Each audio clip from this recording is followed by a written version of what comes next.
सब राज खुल रहे हैं। धीरे धीरे बड़ी बड़ी मछलियां भी पकड़ में आ रही हैं और जल्द ही बॉलीवुड के ड्रग के कारोबार की मुख्य कड़ी भी पकड़ में आ जाएगी। एजाज खान और गौरव दीक्षित के बाद एनसीबी ने अब अरमान कोहली को भी अपनी गिरफ्त में ले लिया है।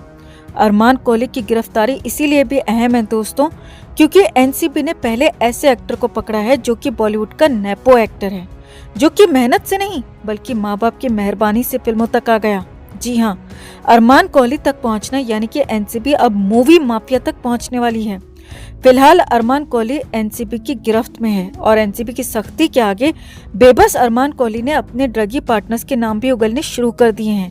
क्योंकि अरमान कोहली बॉलीवुड के डायरेक्टर और एक्ट्रेस माँ बाप का बेटा है, इसीलिए कोहली का बड़े बड़े स्टार्स के साथ शुरू से ही उठना बैठना रहा है और ड्रग के कारोबार में 3 ऐसे ही पार्टनर्स का नाम भी अरमान कोहली ने ले लिया है, जिसके बाद तो बॉलीवुड में खलबली मच गई है।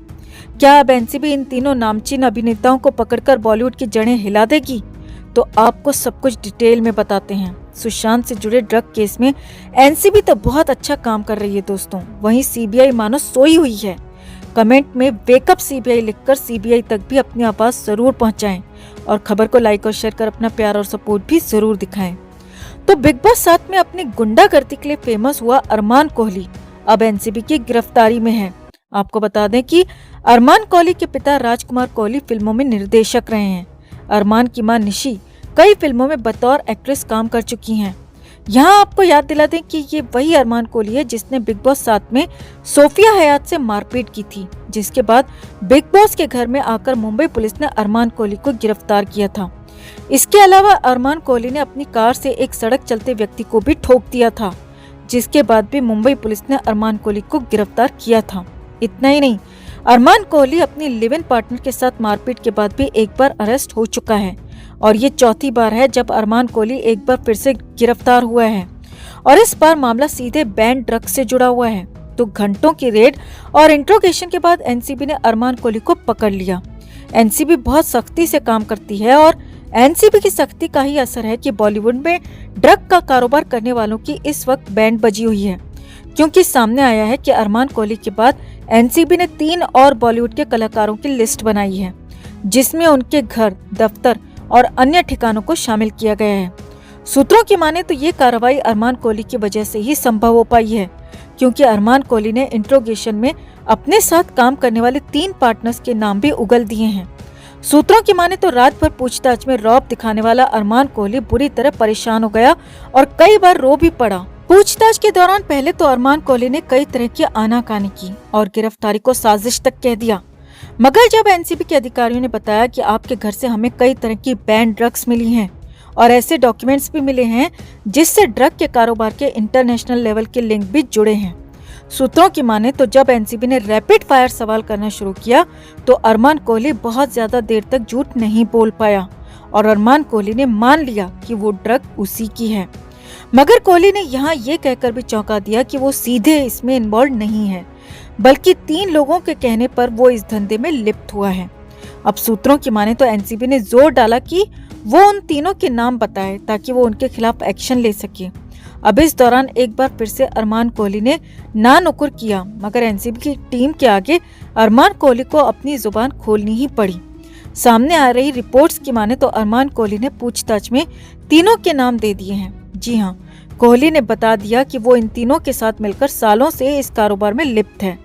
अब अरमान कोहली के इस बयान के बाद एनसीबी ने भी तीनों कलाकारों के यहाँ पर रेड डालने की पूरी तैयारी कर ली है। अब कभी भी एनसीबी की टीम बॉलीवुड में भूचाल मचा सकती है। एक साथ 3 बड़े कलाकारों के घर, दफ्तर और ठिकानों पर छापेमारी होगी तो बॉलीवुड का क्या हाल होगा, इसका अंदाजा लगाया जा सकता है। अब अरमान कोहली ने किन सितारों का नाम लिया ये तो सामने नहीं आया, मगर ये जरूर सामने आया है कि कोहली का इन तीनों से बहुत मिलना जुलना रहा है। इनमें से एक के साथ अरमान कोहली एक फिल्म में भी काम कर चुका है। तो खैर, थोड़ा सा इंतजार कीजिए दोस्तों, बॉलीवुड में बम फूटने वाला है जिसकी गूंज सालों तक सुनाई देगी। ड्रग का कारोबार करने वालों की असलियत सबके सामने आने में ज्यादा वक्त नहीं है। तो कोहली के कबूलनामे और बॉलीवुड में आने वाले तूफान के बारे में आपका क्या कहना है, कमेंट जरूर करें। तो दोस्तों, जैसा कि आप जानते हैं कि राज कुंद्रा मामले में अब एक और खुलासा हो चुका है। जो साली राज को थी कभी बेहद प्यारी, अब उसने तोड़ दी है अपनी चुप्पी। राज के कस्टडी के 4 दिन बढ़े तो घर वाले एक एक करके राज खोल निकल पड़े। दोस्तों, शमिता शेट्टी है राज कुंद्रा की साली, जो ज्यादातर राज कुंद्रा और शिल्पा शेट्टी के साथ ही रहती थी। वो क्या है ना दोस्तों, जीजा की कमाई जो इतनी अंधाधुंध थी। लेकिन शमिता अपनी उसी जीजा के राज खोल रही है और बता रही है कि जीजा के चेहरे के पीछे एक घिनौना राज छुपा हुआ था, जिससे वो दोनों बहनें अनजान थीं। दोस्तों, शमिता का पहला रिएक्शन सामने आ चुका है। शमिता शेट्टी भी अपनी बहन की तरह ही बॉलीवुड में कुछ फिल्में कर चुकी है और कई छोटे बड़े टीवी शोज में भी वो नजर आई थी। लेकिन अब शमिता ने राज कुंद्रा पर बड़ी बात बोल डाली है। शमिता ने चिल्ला चिल्ला कर कहा है कि मेरा जीजा मेरी दीदी और मुझे कुछ भी नहीं बताता था, और तो और राज के पास हमेशा बहुत सारे पैसे रहा करते थे। उन्होंने हम दोनों बहनों से पूरी जिंदगी बस यही कहा कि तुम दोनों पैसों की कभी टेंशन मत लेना, क्योंकि हमारे पास काफी ज्यादा मात्रा में पैसा है। लेकिन मैंने कई बार अपनी बड़ी बहन शिल्पा को बोला भी था कि पता तो करो ये कुंद्रा इतना पैसा कहाँ से लाता है। लेकिन मेरी दीदी जीजा से एक कदम आगे बढ़कर जवाब देकर बात को टाल देती थी। अरे नहीं Shamita, you don't worry, Ambani ji के बाद तेरे NRI जीजू ही हैं, जिनका भारत में काफी ज्यादा अच्छा बिजनेस चलता है, और वो भी डायमंड का बिजनेस है। मेरा राज हमारे लिए वहीं से इतना सारा पैसा कमा कर लाता है। लेकिन सच कहूँ तो मुझे जीजा पर हमेशा एक शक सा रहता था, क्योंकि जीजा सीधे तौर पर डायमंड के व्यापारी नहीं है, जिससे इतना सारा मुनाफा इतनी बड़ी मात्रा में मिल सके। शमिता ने मीडिया में अपनी ये स्टेटमेंट देकर सबको चौंका डाला है। दोस्तों, आखिर कैसे दोस्तों, ये तो खुले विचारों वाले समाज से ताल्लुकात रखने वाले लोग हैं, जिनके यहाँ सब कुछ खुल्लम खुला होता है। तो शमिता इतनी मासूम और अनजान कैसे बन सकती है? दोस्तों, शमिता ने खुद को बचाते हुए आगे कहा कि मेरे जीजू की जो सच्चाई छुपी हुई थी वो अब सामने आ रही है, लेकिन सामने वही सच आए जिससे हर किसी को सच पता चल सके। शमिता ने इस बयान से खुद को ही नहीं बल्कि अपनी बड़ी बहन शिल्पा को भी बचाते हुए कहा कि आरोपी राज कुंद्रा मेरी दीदी शिल्पा से भी सच छिपाता था, उसको कुछ नहीं बताता था, और न ही शिल्पा कभी राज कुंद्रा का फोन या लैपटॉप तक टच करती थी।